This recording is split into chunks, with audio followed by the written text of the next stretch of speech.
A diplomatic tsunami has hit the Gulf region following the unprecedented move by Saudi Arabia, the United Arab Emirates, Bahrain, Yemen and Egypt to abruptly cut ties with Qatar, placing the country in complete isolation.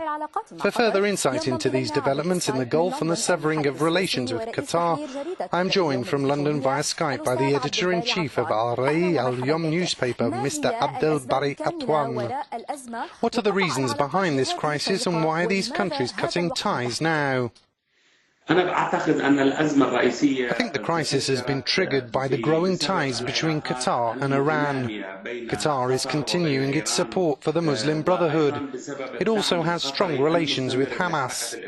There were deals in 2014 that Qatar would cut its relations with Iran and the Muslim Brotherhood, but Qatar did not stick to these.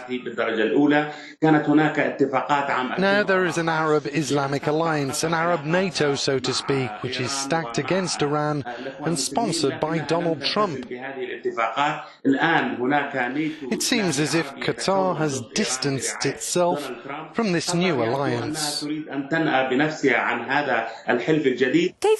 How are you reading the Turkish, Russian and Iranian reactions to this Gulf crisis? I do not think that Turkey will risk any conflict with Saudi Arabia, the United Arab Emirates, Egypt and the US over Qatar.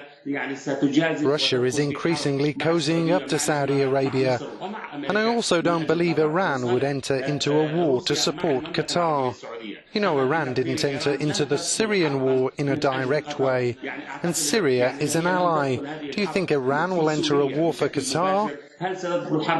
These countries are telling Qatar indirectly, make concessions and accept the conditions of Saudi Arabia and the United Arab Emirates if you want peace.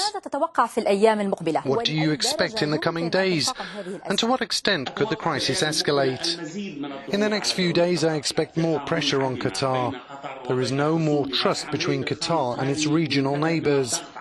The latest decision is aimed at piling more pressure on Qatar so that it will fully commit to the other Gulf countries' conditions. Otherwise, these countries will move to Plan B, which in my view could be military action. أستاذ عبد الباري عطوان، شكرا جزيلا لانضمامك إلينا.